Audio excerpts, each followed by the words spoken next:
할렐루야. 응답하라 BC 1010에 오신 성도님들 진심으로 환영합니다.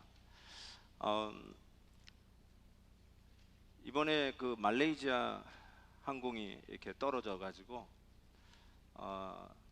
좀 또 어떻게 된 건가 지금 좀 어정쩡한데, 제가 아는 선교사님이 말레이시아에 본부를 들고 있고, 우리 지금 훈련 받고 있는 허집사님이죠. 또 지금 말레이시아에서 지금 훈련 받고 있는데, 아는 한 네 분이 지금 미싱 됐다는 연락이 있어요. 그래서 참 귀한 분들이, 그러니까 크리스천이죠. 그 안에 크리스천이 있었다는 건데 어떻게 이런 일들이 있을 수 있을까라는 생각을 해보게 됩니다. 뜻하지 않는 이런 비극을 당하고 어려운 일을 당할 때 우리가 하나님, 믿지 않는 사람도 아니고 믿는 우리의 입장에서 Why me? Why us? 이런 질문을 자연스럽게 던지게 됩니다. 아마 여러분들도 그런 질문을 던지고 그런 질문을 답을 찾다가 하나님을 만난 분도 많이 계시리라고 생각합니다. 아둘람 굴은 다윗에게 있어서 가장 인생의 낮은 자리라고 해도 과언이 아닐 것 같습니다. 가장 비참한 자리였고 가장 힘들었던 역경의 순간이 아둘람 굴에서의 참 삶이라고 할 수 있는데, 실은 그 아둘람 굴은 다윗이 사무엘에게 차기 왕으로 안수를 받은 후의 사건이라는 그 사실 앞에서 다윗이 그 아둘람 굴에서 하나님 앞에 던졌을 질문 역시 Why me가 아니었을까 싶습니다. 한 일주일 견디면 좀 해방이 된다든지 그러면 괜찮을 건데, 왕위로 네가 차기 왕이라고 안수를 해놓고선 계속해서 이 굴 속에서의 삶을 생각해 보는 것처럼 힘든 일은 없었다고 생각합니다. 우리의 삶 속에 여러분 그와 같은 비슷한 질문이 있지 않습니까? 한번 오늘 본문이 어떻게 응답을 하고 있는지 응답 BC 1010으로 한번 찾아가 보려고 합니다. 다윗과 함께한 이 아둘람 용사 세 사람이 나옵니다. 실은 성경을 좀 읽어보신 분은 물어볼까요? 아둘람 굴에 몇 명이 다윗과 함께 했을까요? 예? 400명? Are you sure? 800명? 조금 덜 쓰시죠? 600명입니다. 600명 아둘람 굴에 같이 있습니다. 400명이 더해졌고 나중에 200명이 더 오죠. 자, 이 아둘람 굴, 그 어려운 굴에서 하나님이 사람을 더하시는 은혜를 다윗이 입었다라고 지난주에 말씀을 나눴던 기억이 있습니다. 이 아둘람 굴에 세 용사가 나오는데요. 첫 번째가 누굴까요? 다그몬 사람 요셉 밧세벳. 좀 힘들죠, 발음하기가. 요셉 밧세벳. 들어본 적 있나요, 이 사람? 오늘 여기 본문에 말고 들어본 적이 있다 없다? 없어요. 나오지가 않아요, 이 사람. 여기에 처음으로 등장합니다. 여러분 생각에 다윗의 제일 으뜸가는 참모여 용사가 있다면 누구를 꼽겠습니까? 요압을 꼽아야죠. 요압 장군을 꼽아야죠. 그런데 이미 여러분 답은 아시겠지만 세 용사 중에 요압은 들어가지도 않습니다. 이거 굉장히 의도적인 거예요. 저는 이거 굉장히 인텐셔널한 세 용사, 이름도 없는 세 용사를 다윗의 최고의 참모로 다윗의 마지막 말이라고 그랬어요. 그의 인생 마지막에 적고 있어요. 로마서 16장에도 사도 바울이 자기와 동역한 사람들의 이름을 쭉 적어 나갑니다. 로마서 16장은 별 의미가 없다라고 생각하고 15장에서 그냥 넘어가는 분이 있을 수 있는데, 실은 로마서 16장은 굉장히 은혜로운 장입니다. 그 사람들이 없었다면 사도 바울이 없었어요. 어쩌면 다윗은 이 용사들이 아니었으면 이 자리에 있을 수 없던 사람이라고 할 수 있어요. 함께 동역했던 무명의 용사들을 여기서 처음으로 언급합니다. 그 처음 나오는 거예요. 요셉 밧세벳. 그가 어떤 용사였냐면 단번에 몇 명을 죽입니까? 예, 800명을 쳐 죽입니다. 대단한 사람이죠. 대단한 사람이에요. 또한 두 번째, 아호와 사람 도대의 아들 누굴까요? 엘르아살. 적고 있습니까? 엘르아살. 오케이. 자, 그는 어떤 사람이었냐 보면은 그가 나가서 손을 피곤하여 그의 손에 칼이 뭐 하기까지? 칼이 붙기까지 블레셋 사람을 치니라. 그날에 여호와께서 크게 이기게 하셨으므로 백성들은 돌아와 그의 뒤를 따라가며 노력할 뿐이더라. 재미난 표현이죠. 이 엘르아살 뒤에 따라가서 그냥 죽기만 하면 됐다는 거예요.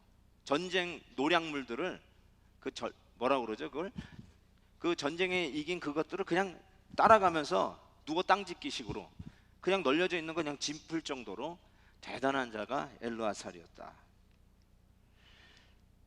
동명이인이에요. 엘르아살은 동명이인. 다른 그 선지자 제사장 이름도 아니고요. 오케이. 다음 세 번째 하라 사람 아게의 아들 누굴까요? 삼마입니다. 자, 삼마는 어떤 사람인가? 그 다음은 하랄 사람 아게의 아들 삼마라. 블레셋 사람들이 사기가 올라 거기 녹두나무가 가득한 한쪽 밭에 모임에 백성들은 블레셋 사람들 앞에서 도망하되 그는 그 밭 어디에 섰어요? 가운데 서서 막아 블레셋 사람들을 친지라. 여호와께서 큰 구원을 이루시니라. 엘르아살도 그렇고 삼마도 그 뒤에 보니까 여호와께서 큰 구원을 이뤘다는 말을 꼭 붙이고 있어요. 하나님이 함께 하셨다는 것이죠. 여러분, 사기가 떨어졌을 때 혼자 그것도 정 가운데서 막아서는 거는 거의 불가능한 일이라 할 수 있어요. 거의 소년 시대의 다윗을 보는 것 같습니다. 모든 사람이 사기가 떨어져서 벌벌 떨고 있었던 그 엘라 골짜기에서 골리앗을 대하고 있었던 이스라엘 백성들처럼 사기가 떨어져 있었어요. 그런데 혼자 나가가지고 골리앗 장군을 넘어뜨렸던 다윗처럼 여기 삼마가 그랬어요. 모든 사람이 사기가 떨어져 있는데 그 밭 가운데 딱 서가지고 그들을 무르고 여호와의 큰 구원을 이루었던 자가 바로 삼마였습니다. 자, 이런 세 용사가 있었는데요. 그리고 이제 배경을 뒤로 돌립니다. 이게 뭐죠? 이걸 빙 뒤로 돌렸어요. 리와인딩 하는 거예요. 어디로 돌리냐면 다시 아둘람 굴로 돌아갑니다. 다윗이 지금 마지막까지 왔어요. 사무엘 하 마지막 장 아닙니까? 근데 다시 앞으로 돌아가는 거예요. 앞으로 돌아가가지고 어떤 상황 속에서 이 사람들이 이렇게 용사가 되었는지 배경 설명을 하는 부분이 오늘 이 부분입니다. 그러니까 이게 헷갈리시면 안 돼요. 그래서 제가 이쪽으로 온 이유가 바로 그 이유입니다. 자, 거기 보니까 지금 르바임 골짜기에서 이 블레셋 군대가 주둔하고 있습니다. 13절 보니까 32목 중 세 사람이 곡식 뺄 때 아둘람 굴에 내려가 다윗에게 나아갔는데 때에 블레셋 사람의 한 무리가 어디요? 르바임 골짜기에 진쳤더라. 이 골짜기는 그렇게 크지 않습니다. 우리가 지지난주에 배웠던 그 셰필라 지역에 아주 메이저 중요한 5개의 골짜기를 여러분이 배우셨을 겁니다. 그렇죠? 그 중에 가운데 있는 게 엘라 골짜기였죠. 그 위에 소렉 골짜기, 그 위에 무슨 골짜기죠? 뭐더라? 기브오나 너는 저기에 머물고 그 다음에 아얄론 골짜기죠. 다라 너는 아얄론에. 그래서 아얄론 골짜기, 소렉, 엘라 골짜기. 자, 이 메이저 5개하고 조금 다른데요. 요거는 예루살렘 남단에서 베들레헴 쪽으로 이렇게 사경으로 내리서는 골짜기인데요. 제가 지도를 하나 보여드릴게요. 이게 파워포인트가 없어서 내가 포인트를 못 하겠지만 영어로요. 저기 이렇게 점 찍혀 있는 그 헌혈한 흔적이 있는 데가 바로 그 르바임 골짜기입니다. 저기가 르바임 골짜기인데 거기서 여러분 오른쪽 남쪽으로 내려가면은 예루살렘 보입니까? 제루살렘. 오케이. 제루살렘에서 그 다음 내려가면 베스 하케렘이 있고 그 다음에 베들레헴이 나옵니다. 오케이. 예루살렘, 베들레헴. 베들레헴에서 쭉 그 선을 따라 내려오면 맨 아래 헤브론 보여요? 오케이. 이게 바로 뭐라고 그러죠? 이 산 위에 있는 하이웨이예요. 그래서 이 모든 성이 전부 다 산에 있었어요. 모든 도시가 산에 있었습니다. 그래서 헤브론, 갈렙이 이 산지를 내게 주소서, 산지라고 그랬죠. 헤브론, 그 헤브론을 차지하죠. 그 다음에 베들레헴이고, 그 다음에 올라가면 예루살렘입니다. 예루살렘 그 앞에 있는 그 선이 보이는데 그게 바로 르바임 골짜기입니다. 르바임 골짜기, 거기에 바로 블레셋 사람들이 진을 치고 있었고요. 그 골짜기를 쭉 따라 내려오면은 아둘람이 보입니다. 요 밑에서부터요. 케일라, 그 위에 아둘람 보이세요? 오케이, 아둘람. 거기에서 베들레헴이 오른쪽 약간 위로 있는데, 그 베들레헴이 거기가 바로 어디냐면, 요걸 보면 되겠네요. 르바임 골짜기. 이렇게 조론 사경으로 이렇게 르바임 골짜기가 되어 있고요. 그 옆에 베들레헴이 있습니다. 그 베들레헴에 이 바로 이 다윗의 고향인 거는 아실 겁니다. 그렇죠? 예수님이 태어날 때 고향에 가서 호적을 해야 되기 때문에 그 나사렛에서 살던 예수의 부모님 요셉과 마리아가 어디로 가요? 베들레헴 가잖아요. 그래서 베들레헴의 말구에서 애를 낳습니다. 왜냐하면 고향이 베들레헴이기 때문에. 다윗의 고향이 바로 베들레헴입니다. 그 베들레헴 우물에 보니까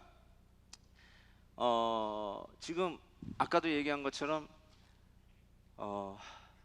그 르바임 골짜기에 진을 치고 있고, 베들레헴이 바로 블레셋 사람들의 요새다. 수비대가 바로 베들레헴을 지키고 있었습니다. 그러니까 베들레헴이 누구의 땅이냐면 블레셋 사람의 땅이 되어 있었던 것이죠. 지금도 예루살렘, 죄송합니다. 베들레헴은 팔레스타인 지역입니다. 그래서 거기 잘못 들어가면 들어가기가 힘들 때가 있어요. 단체로 막 버스로 가면은 힘들 때가 있어요. 요번에 가셨나요? 베들레헴? 예수님 탄생 지역이라서 웬만하면 다 들어가게 해주지만 그 쉽게 못 갑니다. 헤브론 같은 데는 잘 못 가요. 왜냐면 헤브론도 팔레스타인 지역이에요. 여리고 팔레스타인 지역이에요. 거기 들어가면 자동차 플레이트 넘버 저 색깔이 다 다릅니다. 아마 그냥 관광으로 가신 분들은 그거 확인을 못했을 거예요. 그래서 금방 알아요. 딱 보면 이게 팔레스타인 지역에서 왔구나, 아니면 이스라엘 지역에서 왔구나, 금방 파악할 수 있는데, 지금도 베들레헴은 팔레스타인 진영입니다. 아주 조심스럽게 가셔야 됩니다.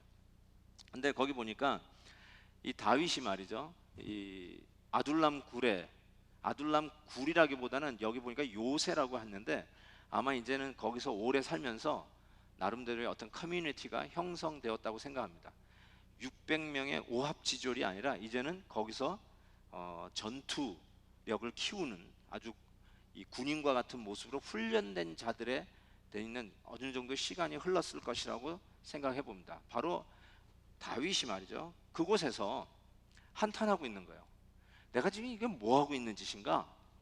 내가 지금 왕으로 기름 부음을 받은 자인데 지금 내 신세가 이 굴에서 지금 뭐 하고 있는 건가?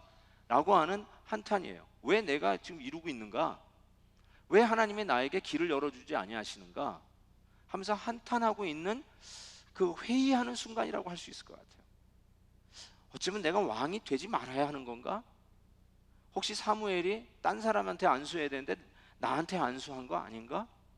일이 이렇게 안 풀리는 거 보니까 어쩌면 내가 아닌가 봐. 딴 사람이었나? 친구 요나단이 왕이 됐어야 되는가? 아마 수많은 회의가 그의 생각 속에 스쳐 지나갔을 거예요. 그러면서 답답해하고 있는 거예요. 과연 내가 왕인가? 왕이 될 것인가? 거기에 퀘션 마크를 던지고 있는 순간이에요. 그때 다윗이 이렇게 자기 말로 내뱉습니다. 저는 이걸 자기 말이라고 생각해요. 누구에게 한 말이 아니에요. 왜냐하면 잘 보세요. 다윗이 뭐하여 이르되? 소원하여 이르되 베들레헴 성문 곁 우물물을 누가 내게 마시게 할까? 이거 부탁하는 말도 아니고 명령도 아니고, 내가 왜 이러고 살지? 내가 과연 저 베들레헴 다시 고향에 돌아갈 수 있을까?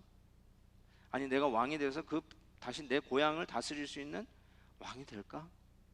아, 베들레헴 성문 옆 우물물, 그 물 마시고 싶다, 이렇게 얘기했을 거라는 거예요. 네? 그거 뭐 갑자기 누가 가서 가져올래, 이게 아니라 정말 마시고 싶다, 그랬을 거라는 거예요. 옆에 사람들이 다 들었고 적어도 요압 장군도 들었을 거예요. 근데 요압 장군이 등장하는 게 아니라 아까 얘기했던 세 사람이 나서게 돼요. 보세요. 그때 나오신 산성이 있고, 산성이란 말이 나오죠. 그러니까 굴에 처박혀 있었다기보다 어느 정도 커뮤니티가 이루어졌다라고 하는 의미라고 저는 생각합니다. 그리고 그때의 블레셋 사람 요새가 영어로 보니까 게리슨이라고 되어 있어요. 게리슨이 이 아주 정예의 수비대를 얘기합니다. 그러니까 블레셋 사람들의 이 수비대가, 정예의 수비대가 어디를 지키고 있냐면 베들레헴에 있었습니다. 그러니까 이거는 뭐 만만치 않은 작업이라고 할 수 있을 것 같습니다. 아까도 얘기했듯이 그 아둘람이 베들레헴에서 조금 평야 쪽으로 가 있어요. 첫 번째 보여드린 지도를 보면 그 베들레헴, 예루살렘, 헤브론 그 위로 올라가면서 이제 그 길갈, 세겜 이런 도시들이 전부 다 산지에 있습니다. 산지에. 그래서 시커매요. 땅 색깔이에요. 근데 아둘람만 가봐도요, 녹색이 칠해져 있어요, 지도가. 그러니까 평지, 높은 지지만 그래도 셰필라니까 높은 언덕이지만 베들레헴보다는 낮은 지역입니다. 그러니까 낮은 지역에 있는 다윗의 그 군대가 더 높은 고지인 베들레헴에, 그것도 블레셋 게리슨 수비대가 지키고 있고, 그 앞에 르바임 골짜기에 또 대대 병력이 진을 치고 있는 그곳에 올라간다는 것은 거의 불가능한 일입니다. 저는 전쟁은 잘 모르지만 낮은 지역에서 고지를 칠 때는 고지 위에 있는 병력의 10배는 돼야 고지를 점령할 수 있다고 합니다. 그리 과장된 말은 아닌 것 같아요. 그 정도로 고지를 점령하는 게 쉬운 일이 아니에요. 그런데 지금 베들레헴의 우물물을 먹고 싶다 라고 했을 때, 그 우물물을 먹기 위해서는 베들레헴을 치고 들어가서 그 우물물을 가져와야 되는데 거의 불가능한 일이라는 거예요.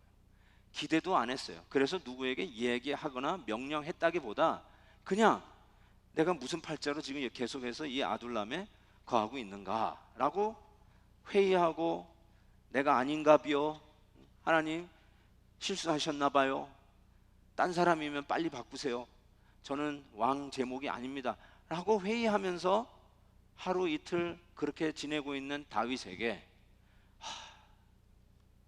베들레헴 성문 곁 그 시원한 우물, 어렸을 때 놀 때마다 아무리 더워도 그 우물물만 마시면 속이 후련해지고 더위를 잊었던 그 우물, 내 추억의 그 우물, 내 어릴 적 어린 시절 다람쥐 뛰고 물장구 치며 놀던 그 시절, 그 시절이 나에게 올 것인가 라고 하면서 그 우물물 먹고 싶다 라고 했을 때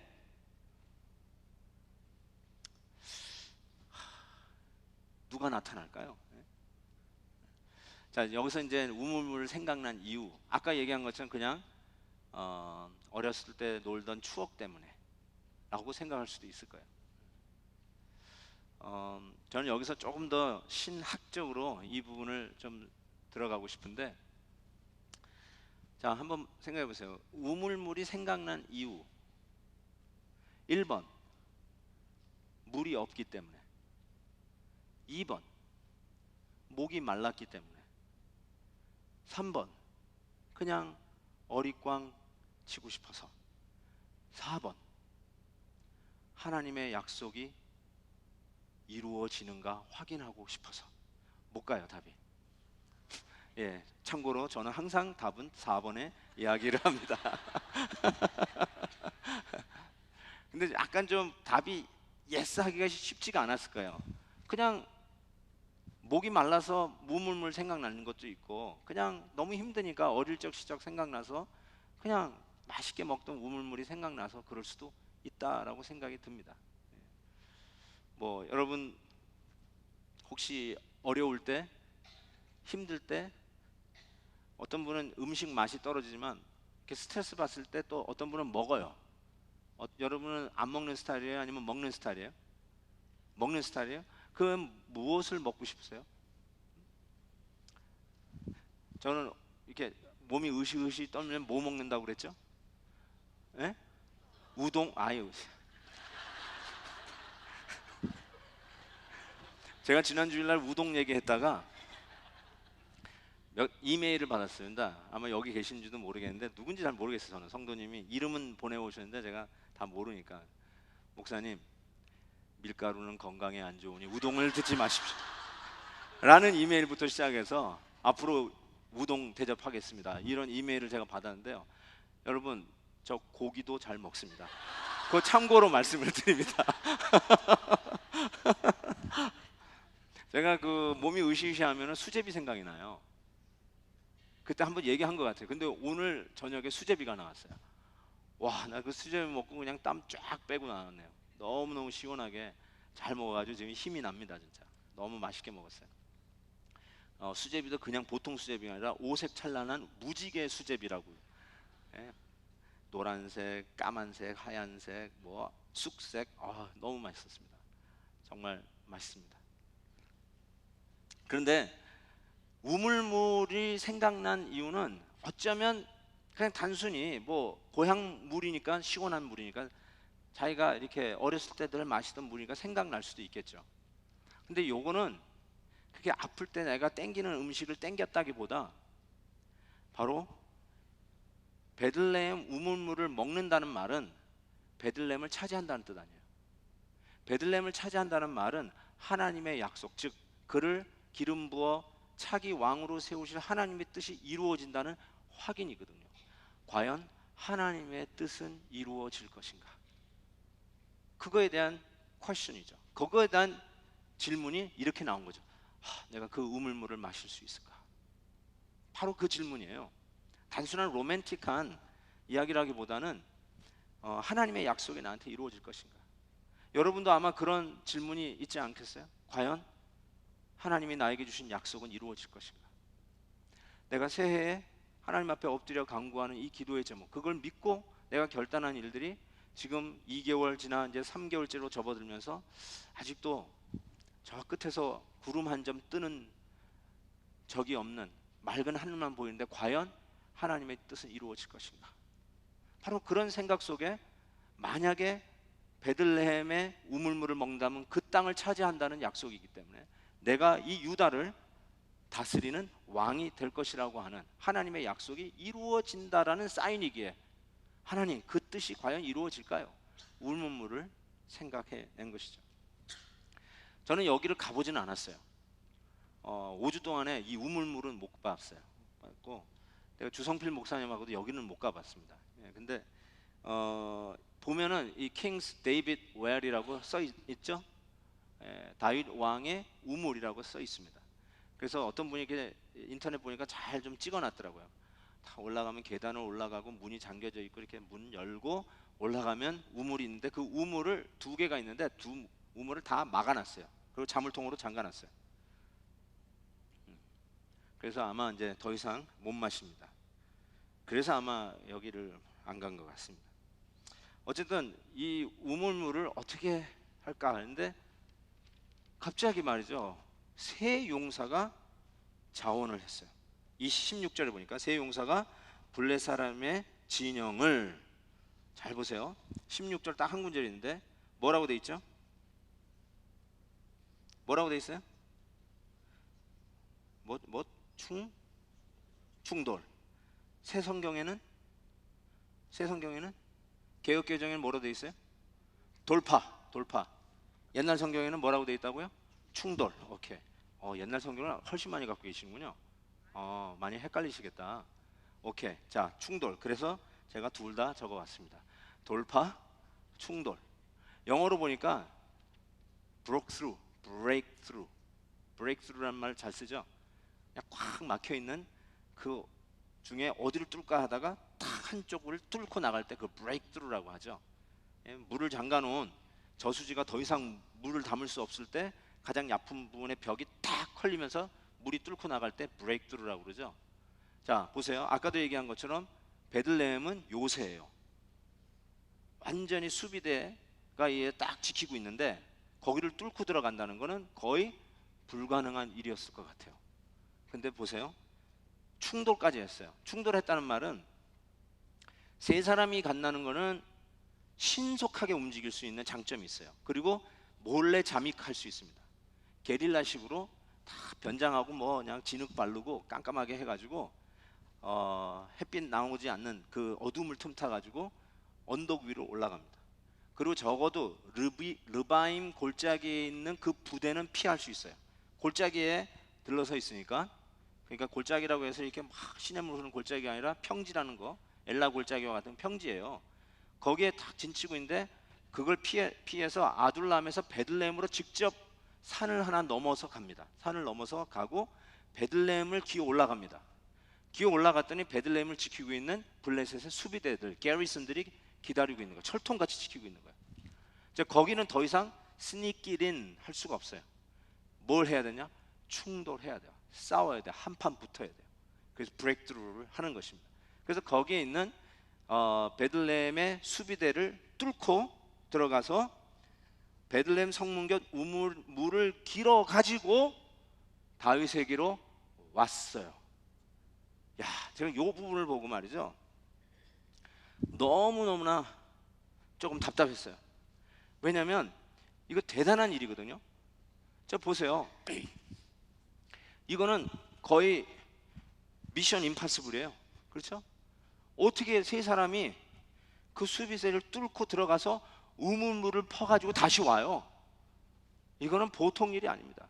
근데 아까도 얘기한 것처럼 그 요셉 밧세 뭐죠? 그냥 우리 요셉이라고 부릅시다. 오케이? 요셉이 있었어요. 요셉은 한판 붙어서 몇백 명을 죽였어요? 800명을 죽였어요. 대단한 사람이에요. 이런 장군이 없어요.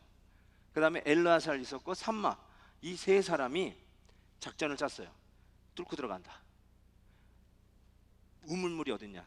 뚫고 들어가서 오른쪽 문을 지나서 전봇대를 지나가지고 개가 한 마리 메어 있을 때 거기서 라이턴 해가지고 있으면 거기에 우물물이 있다. 거기에 가서 우리가 우물물을 기어온다. 형님, 요셉 형님, 물자루 있죠? 오케이, 여기 있다. 오케이, 물자루 딱 준비했어.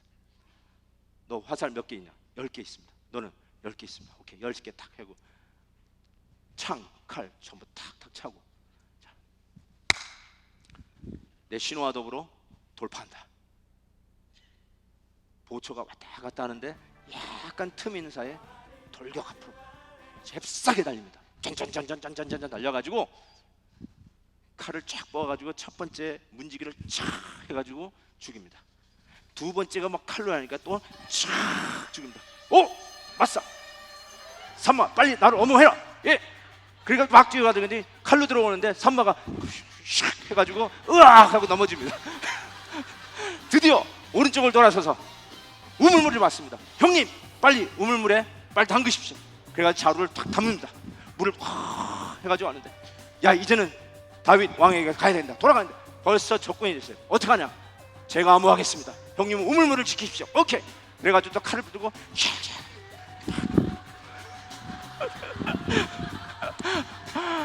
막 달아나기 시작합니다. 형님 저기를 뚫어야 우리가 달아날 수 있습니다. 오케이, 뚫자. 막 해가지고 가는데 뒤에서 칼이 날라왔어요. 아니, 활이 날라왔어요.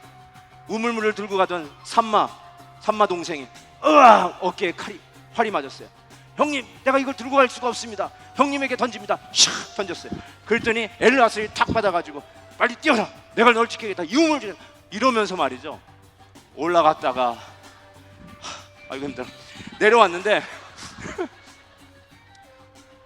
이 미션 임파서블을 했다는 거예요. 그 돌아왔어요. 돌아왔더니 죽을 뻔했잖아요. 세 사람이 죽을 뻔해서 돌아왔는데 됐어요. 아유 너무 힘들다. 아, 괜찮아요? 나 우리 여기 초등학생이 와 있기 때문에 열심히 했어요. 근데 여러분 다시 한번 성경 구절을 보세요. 뭐라고 돼 있는지.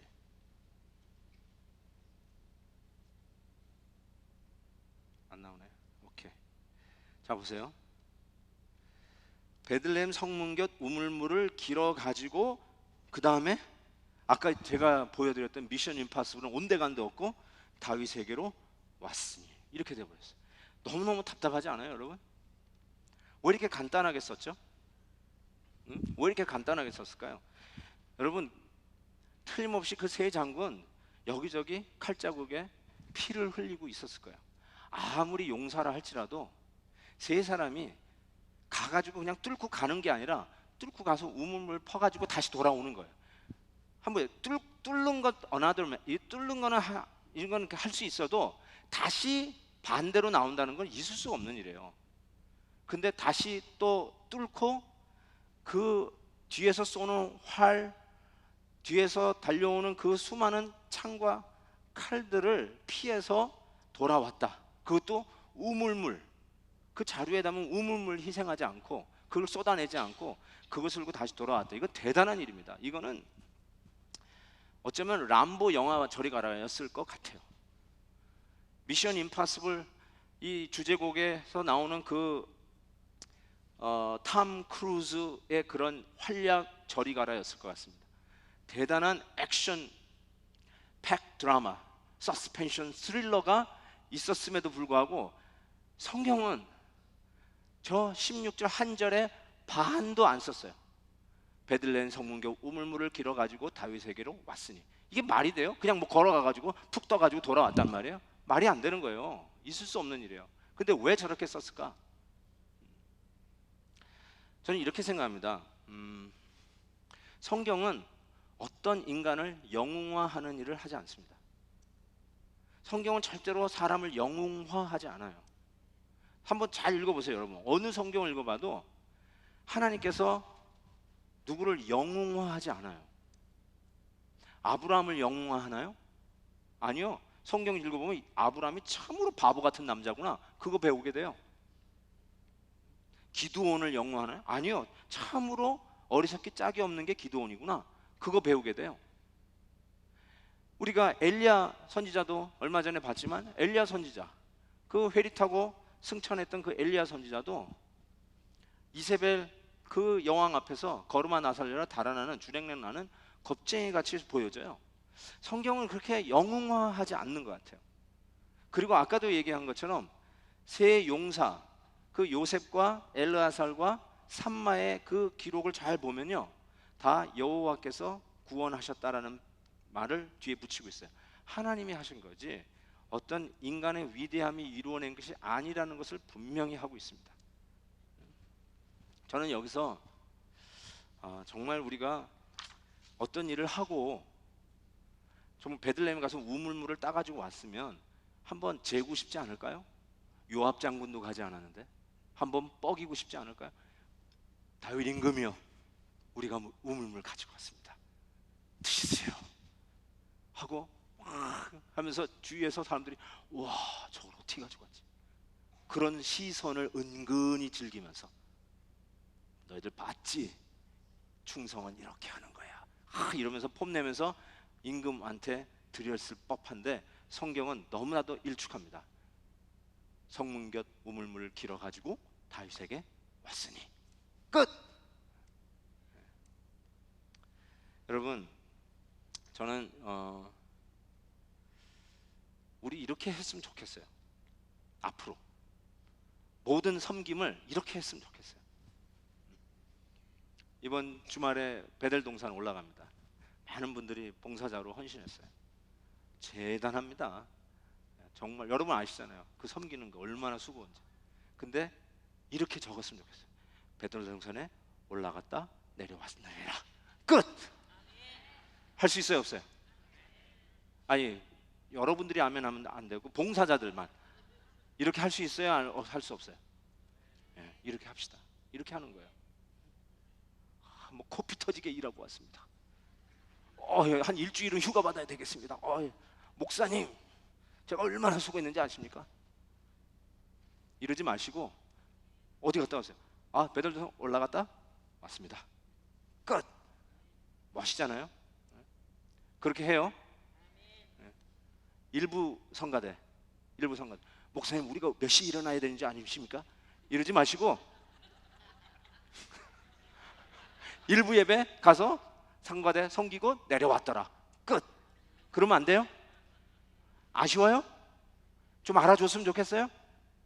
여러분, 그렇다면 16절이 저렇게 간단하게 끝나면 안 되죠. 몇 장에 걸쳐서 액션 팩 드라마 미션 임파서블 시리즈 1, 2, 3, 4, 5 나와야죠. 없어요. 성문교 우물물 길어가지고 다윗에게로 왔더라. 끝. I like this. I like this. 우리 이렇게 하십시다. 아직도 아멘 안 하는 사람 보니까 좀 내세우겠다 이거죠. 오케이. 자, 근데 이제 다음 문제가 있어요.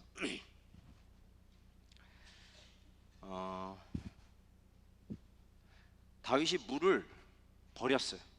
여러분도 아시다시피 보세요. 다윗이 마시기를 기뻐하지 아니하고 안 마셨어요. 그 물을 어떻게? 여호와께 부었다. 이렇게 돼 있어요. 자, 여러분 이것을 어떻게 생각하실지 모르겠는데 한번 그 새 용사 목숨을 걸고 우물물을 임금을 위해서 떠왔어요. 그것도 명령도 한 것도 아니에요. 누가 어떻게 그 우물물 좀 마시고 싶다. 이러는데 그 말을 듣고 갔다 왔어요. 죽을 뻔해서 다녀왔어요. 그 지금도 아마 화살에도 맞고 칼에도 피를 맞아가지고 피를 흘리고 있을지 몰라요. 그리고 딱 임금 앞에 딱 드렸어요. 그런 사람들 앞에서 임금이 고맙다 하고 꿀꺽 마시면 그게 보람 아니겠어요? 수고한 보람. 야, 내가 임금이 저렇게 맛있게 시원하게 마시는 거 보니까 우리가 잘 갔다 왔다. 정말 보람 있다. 라고 할 거 아니에요. 그렇죠? 근데 안 마셨어요. 부어버렸어요.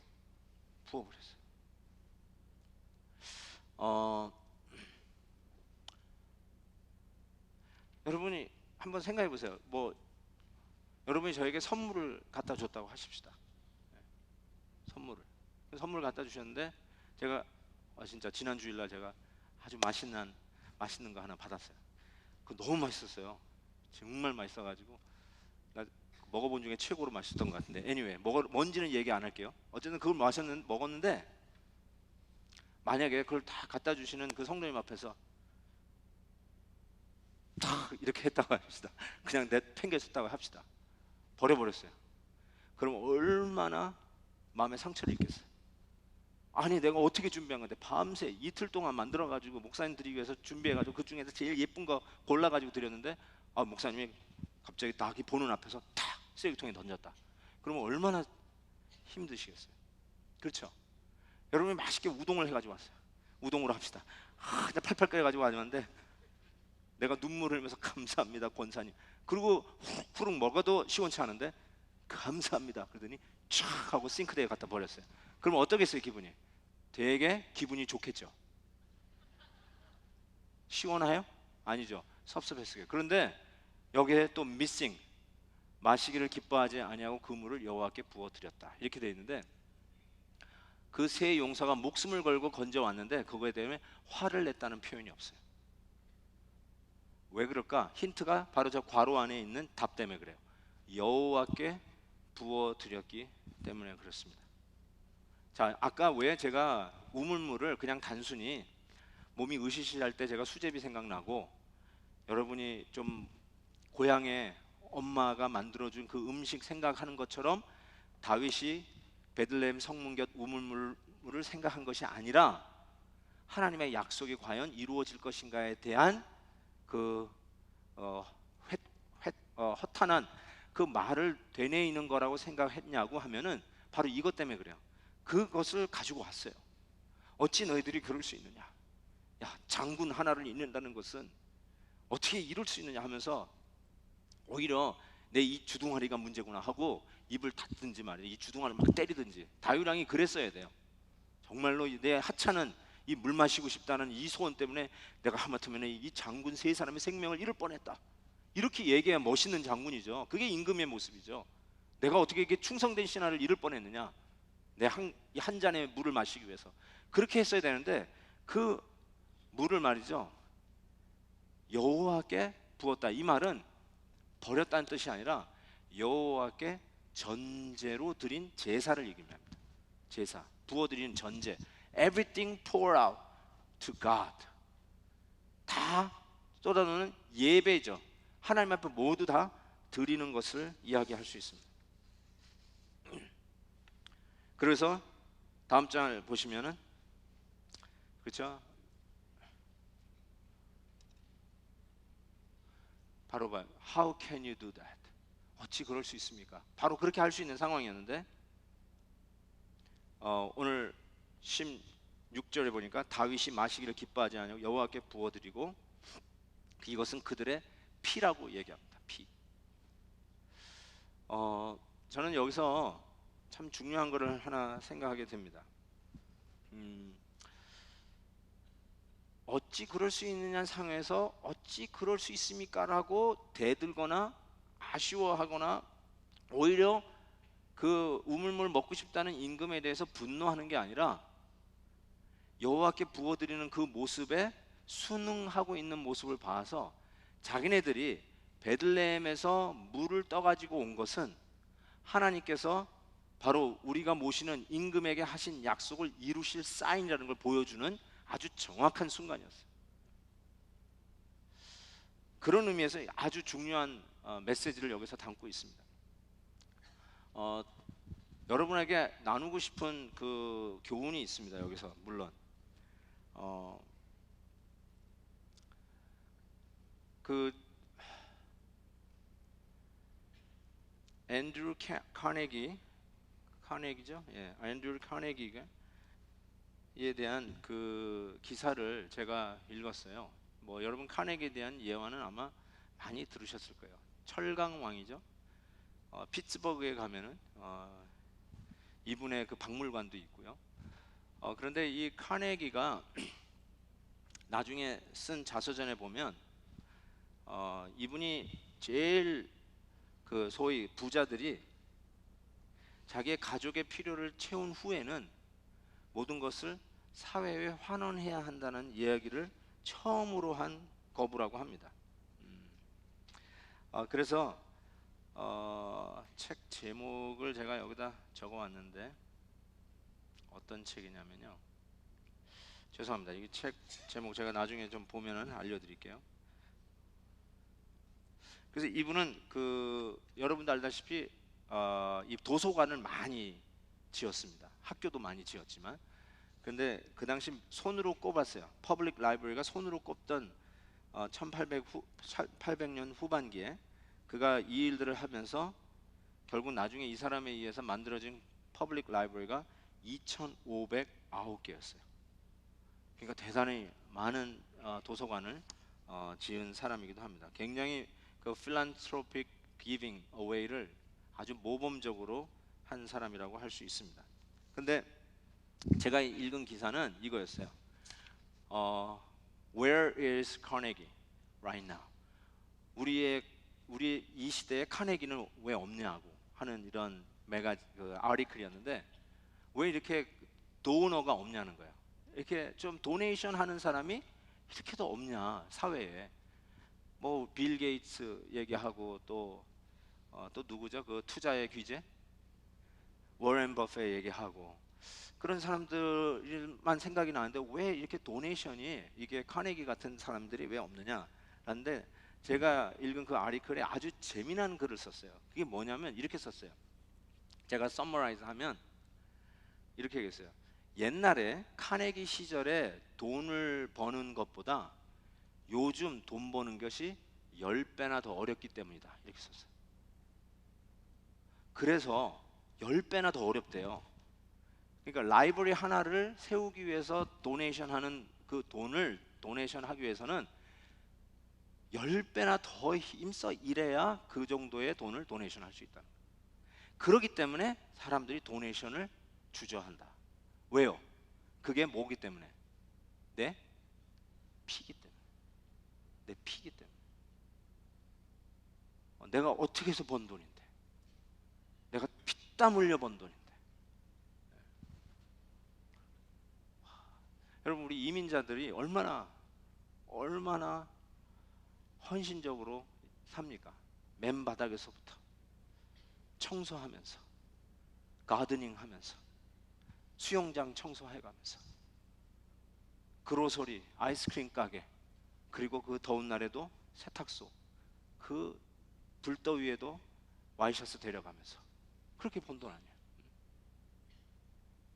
저희 장인어른도 장모님도 길거리에서 과일 장사했습니다. 그 유펜, 유니버시티 오브 펜실베니아 그 길 앞에서 그 파킹장 하나 잡아가지고 거기다 계속 코로 집어넣으면서 그 자리를 차지하면서 그 앞에다가 과일 장사했어요. 제가 우리 와이프 꼬시느라고 거기 가가지고 맨날 그 빈 사과 박스 뽀개느라고 얼마나 힘들었는지 몰라요. 그거라도 도와드려야 내가 좀 점수를 따니까. 그랬던 기억이 납니다. 그렇게 해서 번 돈이에요, 여러분. 그것을 10의 1조를 하나님 앞에 드려요. 선교 헌금으로 툭 잘라드려요. 그리고 계절마다, 시즌마다 감사 조건이 있을 때마다 감사 헌금을 드려요. 전 눈물 나요. 그것뿐인 줄 아세요? 교회는 왜 맨날 건축을 하는지. 건축 헌금 뚝뚝 잘라요. 저희 아버님 장로님이세요? 여기 계시는지 모르겠네요. 건축 헌금, 한국에서부터 맨날 건축 헌금, 미국 와서도 건축 헌금. 건축 헌금 모자란 거 이민 온다고 집 팔아가지고 그거 다 내고 달랑 몇백 불 들고 왔어요. 그게 우리들의 모습이에요. 그렇잖아요? 근데 점점 더 힘들어진다는 거예요. 요즘 더 경제적으로 힘들잖아요. 돈 번다는 게 이게 보통 일이 아니에요. 그래서 결과적으로 도너가 없대요. 헌금하는 사람이 점점 줄어든대요. 우리 교회는 어떤지 모르겠어요. 여러분, 그래서 헌금 안 하는 거예요? 살기 힘들어서 이게 어떻게 번 돈인데 교회다 헌금해? 혹시 그런 분 계세요? 근데 여러분 잘 들으세요. 여러분이 피같이 생각하는 그 돈이 지금 다윗은 어떻게 하냐면, 야, 니네들이 마셔라고 준 게 아니라 그것을 여호와 앞에 부어요. 피를, 너희들의 피다 그러면서 여호와 앞에 드려요. 하나님의 은혜는 내가 번 게 아니에요. 천국 가는 티켓을 내가 어렵게 헌신 봉사하면서 따낸 티켓이 아니에요. 여러분, 그거 오해하고 착각하시면 안 돼요. 거저 주신 은혜고, 절대로 여러분이 2잡, 3잡, 아니 5잡을 띄워도 벌 수 없는 게 구원이에요. 하나님이 주신 은혜예요. 그러기에 여러분이 피같이 생각하는, 어렵게 카네기 시절보다 10배나 더 힘들게 번 돈이라 할지라도 주님 앞에 드릴 수 있는 헌신과 봉사는 여전히 타당하다. 저는 그걸 믿습니다. 이걸 오늘 배우게 돼요. 목숨 걸고 한 자루에 담아온 물을 여호와 앞에 그냥 다 쏟아내도 그거를 아깝다 하지 아니하는 이 모습 속에서 우리는 너무나도 귀한 헌신의 모습을 배웁니다. 여러분, 성경은 절대로 사람이 하는 일을 영웅화하지 않아요. 오케이? 확실하게 믿으시고요. 너무 격려하는 거는 오케이, 우리 격려하는 거는 하셔야 됩니다. 그런데 영웅화하지 마세요. 사울 왕을 영웅화하지 말고 다윗 왕을 영웅화하지 마세요. 백성들처럼 사울은 천천히요, 다윗은 만만히요. 그것이 바로 문제의 시발점이었어요. 영웅화하지 마세요. 이걸 우리가 배우게 되고요. 또 하나는 뭘 배우냐면 목숨 주신 그리스도를 여기서 배웁니다. 목숨 주신, 여기서 제가 들고 싶은 예가 데이브 펠저의 A Child Called It, it이라고 불렸던 어린 아이에 대한 글입니다. 이 책인데요. 어떻게 찾았나요, 저 책을? 자, 이 데이브 펠저는 자기 얘기를 쓴 거예요, 이게 원래. 그래서 어렸을 때 엄마한테 어뷰스 당합니다. 어뷰스가 어떤 건지는 설명 안 하겠습니다. 어뷰스를 당하는데 나중에 그 행동이 이상한 걸 알아서 결국은 foster shelter에 보내게 됩니다. 근데 항상 자신이 없고 항상 부모로부터 verbal abuse, 너는 못난 놈이야, 너는 할 수 있는 게 하나도 없어, 네가 뭘 한다고, 그렇지, 하는 일이 늘 그 모양이지, 너는 언제나 나가면 사고만 치냐, 너는 언제 누구처럼 잘 볼래, 맨날 이런 말만 듣고 컸던 이 데이브 펠처 같은 사람은 모든 일에 자신이 없었어요. 그래서 항상 주눅이 들어 있었어요. 그리고 패닉에 걸려 있어요. 누가 뭐라고 요구만 해도 자기는 할 수 없다고 생각했어요. 그런데 퍼스트 패밀리에 간다고 이게 금방 해결합니까? 집 안에서 새는 바가지 집 밖에서 새는 거죠. 자기 부모로부터의 그 어뷰스에서 떼어져서 결국은 퍼스트 패밀리를 전전하게 됩니다. 문제를 일으키면 또 다른 퍼스트 패밀리, 또 문제를 일으키면 또 다른 퍼스트 패밀리, 문제를 일으키면 또 퍼스트 패밀리로 옮기는데, 그런데 이 데이브 펠처가 어떤 한 양부모, 퍼스트 패밀리 부모를 만나는데 여기에서 그의 인생이 바뀝니다. 번역을 하면요, 그 부분만 제가 읽을게요. 이 데이브가 잘못했어요. 그 잘못한 현장에서 데이브를 돌보는 양부모가 이 데이브에게 이런 말을 했어요. For the first time ever, 처음으로 이런 말을 들었어요. 이렇게 얘기합니다. 우리 말을 잘 들어. You listen to me very carefully. 우리는 다른 사람들이 너에게 무엇라고 말하든 상관없어. 우리는 너를 위해 싸울 거야. 어떠한 것도 감수할 거야.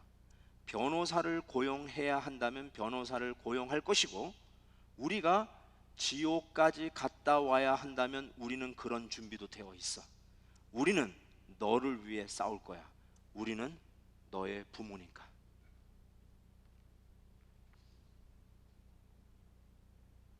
이 말을 들은 이 데이브 펠처가 어렸을 때부터 그 차일드 어뷰스에 시달리고 어딜 가든지 트러블 메이커로 살던 그가 큰 용기를 얻고 새로운 전기를 마련합니다. 그는 대학은 가지는 못했지만 평생 꿈이던 비행기 조종사가 됩니다. 육군 수송기 조종사가 되고 드디어 꿈을 이루면서 이제는 미국 전역을 다니면서 차일드 어뷰스 당한 어린이들에게 강연을 하고 그들에게 정신적인 기둥과 같은 힘을 주고 있습니다. 그가 이야기합니다. 어떻게 이런 삶을 살 수 있었는가? 두말할 나위도 없이 자기의 친부모도 못 보여줬던 자기의 양부모님의 말 때문이라고 그가 얘기합니다. 우리가 지옥까지 갔다 와야 한다면 우리는 그런 준비도 되어 있어. 우리는 너를 위해 싸울 거야. 우리는 너의 부모니까. 데이브는요, 누군가가 자기를 위해서 지옥까지 갈 수 있다라고 하는 말에 힘을 얻었어요. 그리고 그게 인생을 바꿨어요. 그 말을 다시 오늘 본문과 바꾸면 누군가가 나를 위해서 목숨을 걸고 피를 흘릴 수 있다는 그 사실 앞에서 그의 인생은 바뀌었어요. What about us? 우리는 예수님이 우리를 위해서 목숨을 내놓으셨어요. 그리고 지옥까지 갔다 오려면 갔다 오겠다는 게 아니라 지옥 가셨어요. 우리를 대신해서. 그리고 우리를 다시 붙잡아 일으키셨어요. 그렇다면, 이걸 믿는다면 데이브 펠처가 그의 인생에 전환점을 마련했듯이 우리의 인생에도 새로운 터닝 포인트가 있어야 되지 않겠어요? What more you could ask for? 뭘 더 원하세요? 뭘 더 원하세요? 주님께서 여러분을 위해서 피 흘리시고 지옥까지 갔다 오셨는데, 저는 이 사랑으로 오늘도 우리가 다시 일어날 수 있다고 생각합니다. 오늘 본문은 그 그리스도의 사랑을 예표하는 귀한 사건입니다. 아무리 힘들어도요, 우리 주님이 여러분에게 하신 말씀을 기억하세요. 야, 주님이 나를 위해서 목숨 내놓으셨다. 아니, 목숨 내놓으실 수 있는 정도가 아니라 목숨 내놓으셨다. 지옥 가려면 갈겠다라고 하는 그냥 결단이 아니라 지옥 가셨다, 나를 위해서.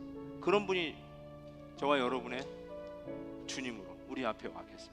다시 힘을 얻을 수 있지 않겠어요? 우리 이 찬양하면서요 좀 감사했으면 좋겠어요. 스폴전 목사님이 이런 얘기를 했던 기억이 나요. 내가 가장 두려워하는 거는 예수님의 십자가를 이야기할 때 더 이상 내 눈에서 눈물이 나지 않는 것이다, 이렇게 얘기를 했어요. 주님의 십자가 얘기하는데 더 이상 내가 그거를 당연한 시 받아들이고 눈물을 잃어버린 나의 모습이 가장 두렵다라고 스폴전 목사님 얘기하셨는데, 저는 똑같습니다. 우리가 십자가 얘기하는데 너무나도 담담하고 너무나도 당연한 듯 내가 마치 피 흘려서 얻어낸 구원같이 생각하는 착각이 있다면 그것은 더 이상 신앙이 아니죠. 그리고 오늘 이 찬양이 1000번을 불러도 식지 않는 그리스도에 대한 사랑, 1000번을 불러도 눈물이 마르지 않는 십자가의 은혜, 한번 우리 같이 불러보면서 우리의 삶 속에 우리 하나님 앞에 영광 돌리는 삶을 다시 헌신할 수 있기를 바랍니다. 1000번을 불러봐도 1000번을 불러봐도 내 눈에 눈물이 멈추지 않는 것은 십자가의 그 사랑, 나를 살리려 지신 그 십자가, 모든 물과 피 나의 더러운 죄 씻으셨네.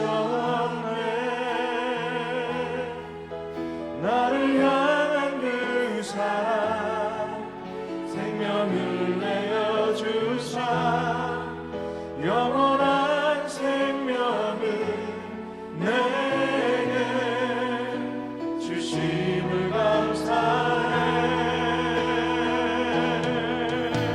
천번을 불러도 내 눈에는 눈물이 멈추지 않는 것은 십자가의 그 사랑, 나를 살리려 나를 보자 버리신 나를 사랑하신 분, 그분이 예수요.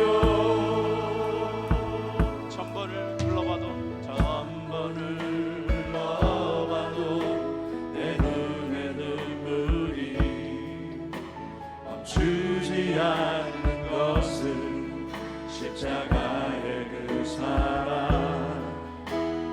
나를 살리려 지신 그 십자가, 모든 물과 피 나의 더러운 죄 씻으셨네. 나를 향한 그 사랑, 생명을 내어주사 영원한 생명을 내게 주심을 감사해. 천번을 불러도 내 눈에는 눈물이 멈추지 않는 것은 십자가의 그 사랑, 나를 살리려 나를 보자 버리신 나를 사랑하신 분, 그분이 예수요. 우리 다 같이 한번 눈을 감고 기도할까요? 1000번을 불러도